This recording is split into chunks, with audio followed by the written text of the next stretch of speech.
C মান 3, D 4, টি 20, ই হচ্ছে 5, F 6, you 21, G 7, H 8।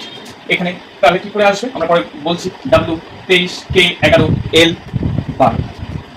ঠিক একই রকম ভাবে তাহলে আমরা দেখে নিচ্ছি 19 থেকে 20 কত প্লাস 1, 20 থেকে 21 প্লাস 1, তাহলে 21 থেকে কত আসবে প্লাস 1 করলে 22। ঠিক একই রকম ভাবে 3 থেকে 6, 3 থেকে 6 এসে প্লাস কত করেছে 3, তাহলে 6 থেকে প্লাস 3 করলে কত আসবে 6 3 9।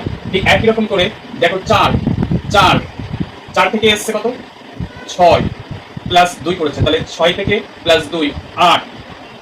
এবার 8 থেকে প্লাস 2 করলে কত আসছে 10। এবার এর মানগুলো আমরা বসিয়ে নেব। 22 কত 22 মানে হচ্ছে ভি।